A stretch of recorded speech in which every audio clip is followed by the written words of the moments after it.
I'm Ayla with True You Systems, and today we're going to be looking at dating advice for 3 different types of introverts.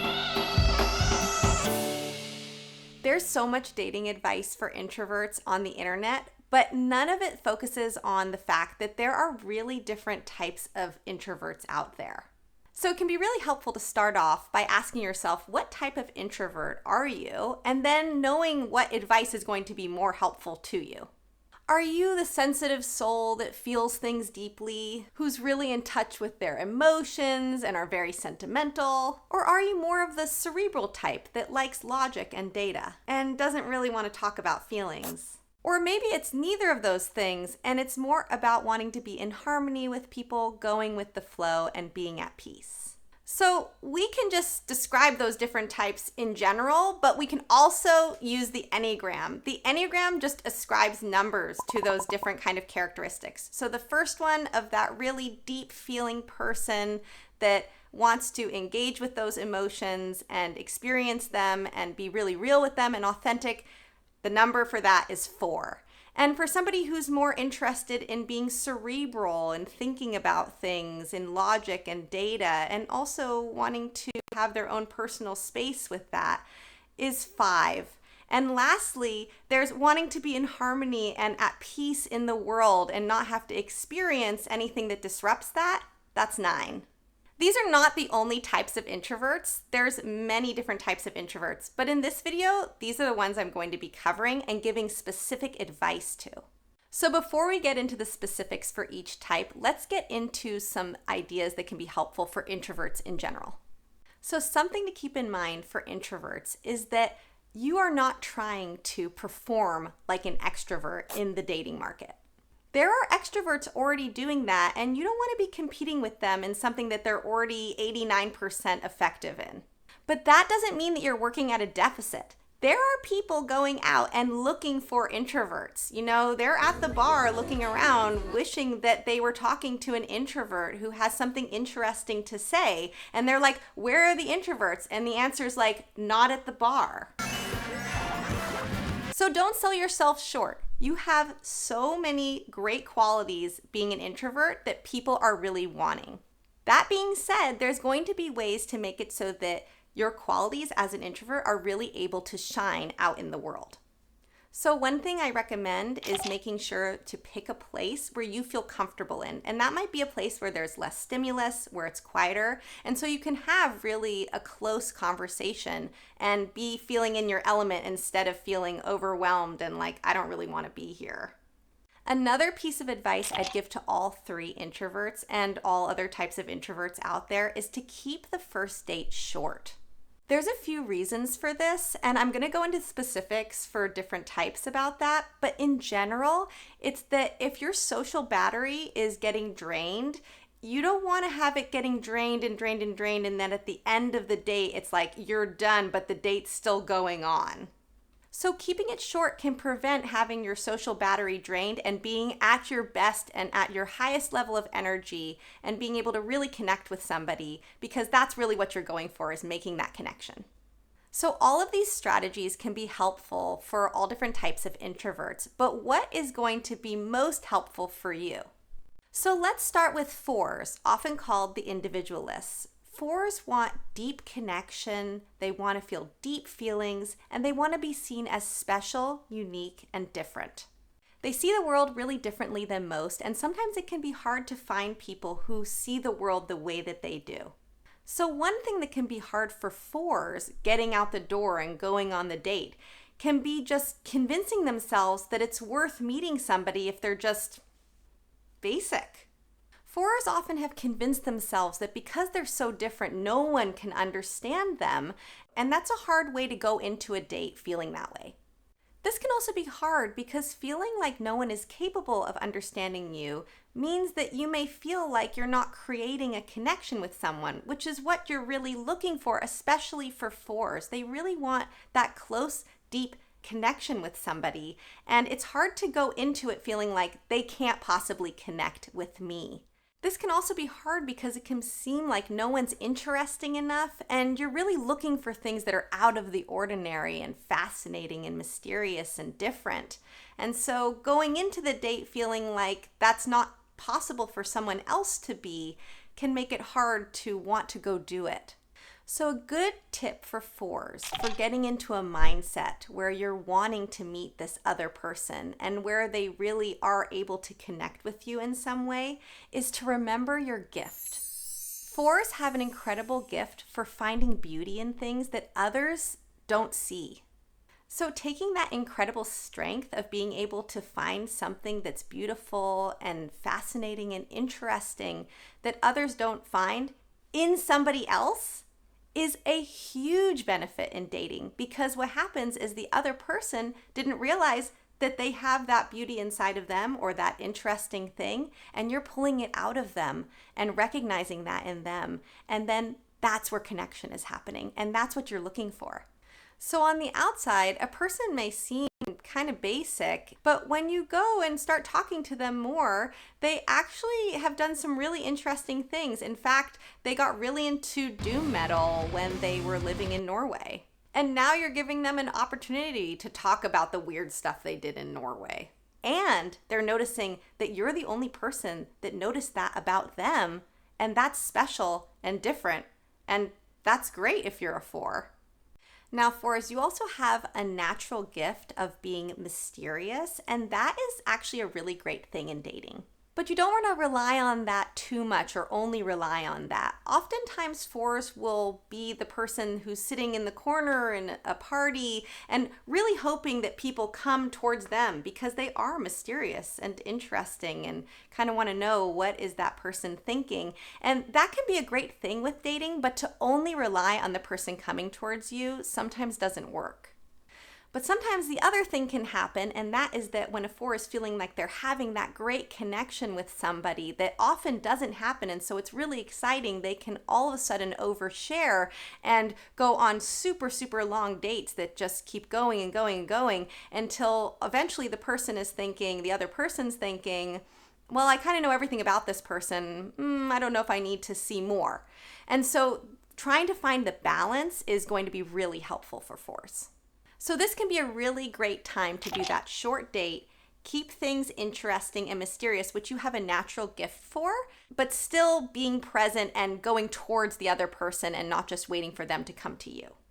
So leave people wanting more, because there really is so much more to know about you. And remember, you're creating that connection with them, and so they're going to want to go on another date with you. So let's talk about how to create that deep connection right off the bat so that you don't have to go into small talk. Very few people like small talk, but introverts often especially don't like it. But what constitutes small talk is really different for different types. For fours, often connection and conversation that's interesting to them is about big picture ideas with things that don't normally connect, obviously. They're interested in finding out more about the world than what meets the eye. A lot of people are wanting to have interesting conversations, but they kind of just go through the motions. So your date might be wanting to have a conversation that's interesting, but not sure how to start it off. And so the conversation ends up being, hey. And since you have an incredible gift of seeing the world differently, you can start the conversation with something that's more interesting than that. And fives and nines, listen up, because this can be helpful for you too. So one tip I have is thinking about conversation starters that are really interesting and having them in the back of your mind. As an introvert, that can be really helpful. For introverts, it can be hard to think of things directly on the spot, and so having something that's in the waiting room for you to be able to bring out can be really helpful. So you might be wanting to talk about those big picture questions. Why are we all here? What does it all mean? The existential understanding of the world. But that can be really hard to jump into on a first date. So starting off with something that's interesting and different and about a big picture idea, but that's lighter, can sometimes be helpful. Something like, if you could be any type of dragon, what would it be and why? It's kind of weird, it's unexpected, it's definitely different, and it's something that the other person probably hasn't thought of before. And if they have thought of it, this one's a keeper. So already you're out of the trap of small talk that the other person probably doesn't want to be in either. And then you can build on that type of question. Doesn't have to be that exact one, but a lighthearted question, and then building on that interesting version of a lighthearted question that then starts to get into the things that you're actually interested in. So in this way, you're giving permission for your date to be a little bit more interesting, a little bit more weird. And that's a really special thing. And often people are wanting to feel more real and authentic in a date, and they're not able to. And if you're able to make it so that they're able to do that too, they're going to remember that and want to go on another date with you. So some fives might be hearing this and thinking, I love having those types of conversations, and we'll be talking about that. But one thing that fives don't want to talk about is their feelings, or feelings in general. So fives, often called the observers, they want to have enough information, becoming experts, and hopefully to avoid intrusion from other people. So for fives, there can be a different issue for getting out the door in the first place to go on the date. Fives are concerned with not having their energy drained, and because of this, it can be hard to go into a date not already feeling like it's going to be a waste of your time and energy. So going into a date thinking that it's irrational, impractical, or inefficient might be a hard way to start a date off. So there has to be a way to make it so that the date is worth your time. Fives have an incredible ability to be curious.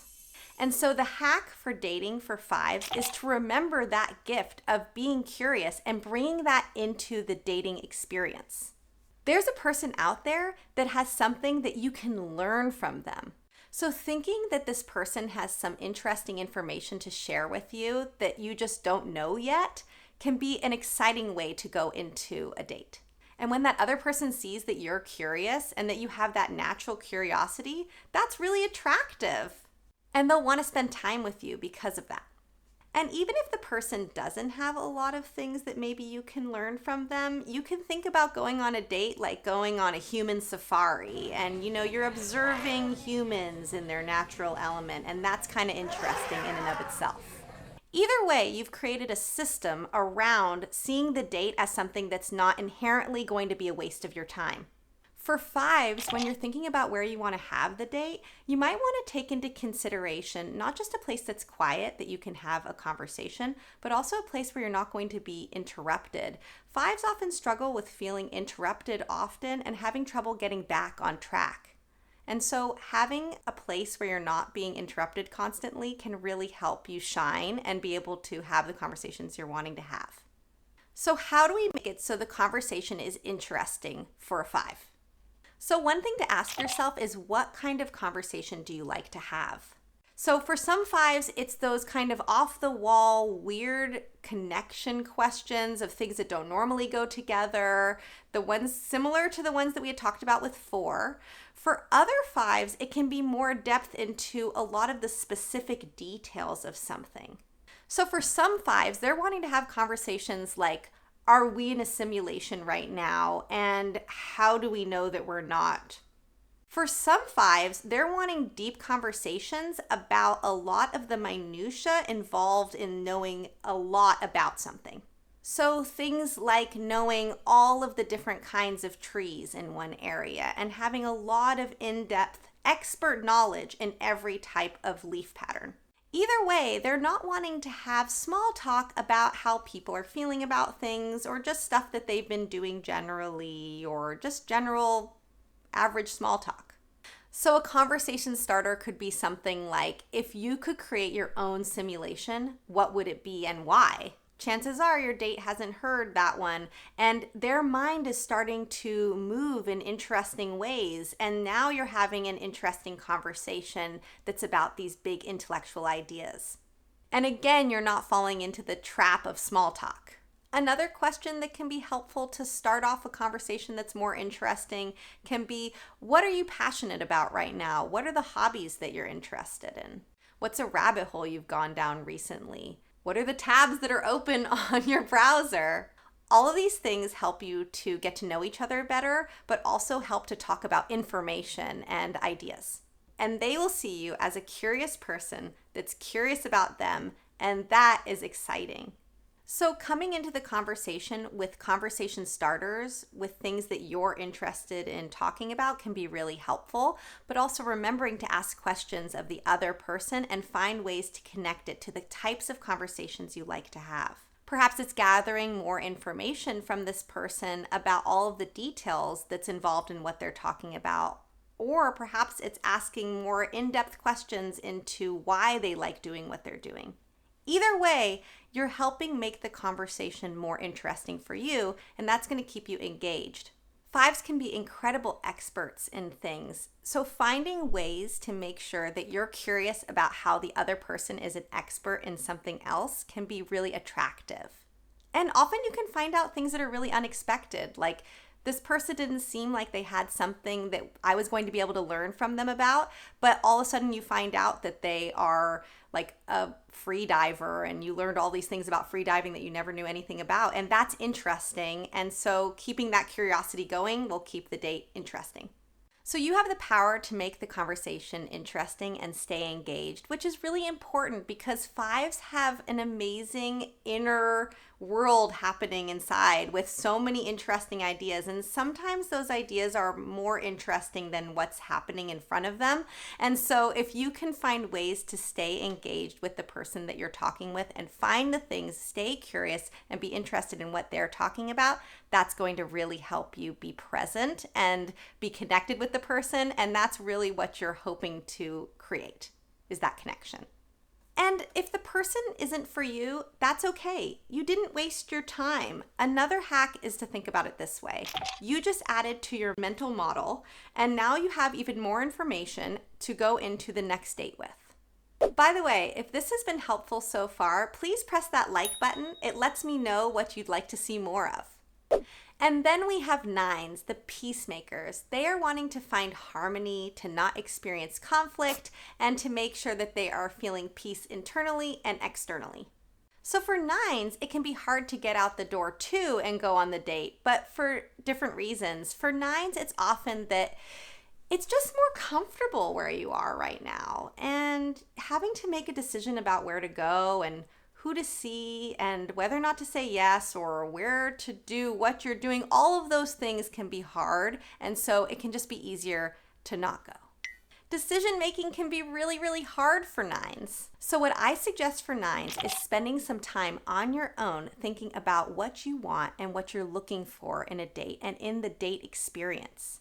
Nines often have the experience of going on a date and going with the flow, and the other person is really enjoying everything that's happening on the date, but the nine is feeling like they didn't go where they were hoping to go, and it isn't really the conversation they're wanting to be having, and at the end of the date, maybe feeling generally frustrated or wanting to have it have gone a different way.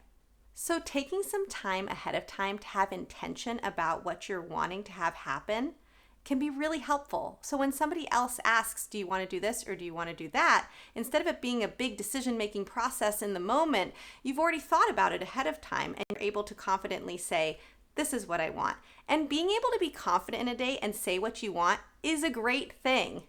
Nines can often feel like it's hard to assert themselves because they might be concerned it might cause conflict. And so being direct and saying what they want can be difficult. But on a date, it can be really beneficial because the other person isn't having to make all the decisions. Thinking ahead of time about places that you feel comfortable in can be especially helpful for nines because feeling comfortable in your own body and where you are can make it so that your gifts can really shine. Nines have an amazing ability to create connection and to make people feel at ease. Nines often benefit from being in a place that is familiar to them and that feels cozy and comfortable. Nines are really incredible at making another person feel heard, and that is an especially important gift when you're on a date. But what can be hard for nines is remembering that they really have those gifts and letting them shine. Nines can often have a self-deprecating sense of humor, and it can be a really nice thing on a date and help the other person connect with them. But you want to make sure that it's not leaning towards minimizing yourself and making it seem like you're less than in order to make the other person feel better. You can still have a sense of self and assert that, and the other person is going to like that too. So, for example, when someone asks where you want to go on this date, instead of saying, I don't know, where do you want to go? Or what do you like to do? Or, I'm not sure. You can just pick a place. You can say, I have a favorite cafe that I love to go to. And now the person is excited to get to see your favorite place and get to connect with you that way. And it's already comfortable for you, and they'll feel comfortable, and that's going to feel really nice for a 9. Remember, there are people wanting to connect with you and literally searching for somebody who's calm, gentle, mellow, and understanding.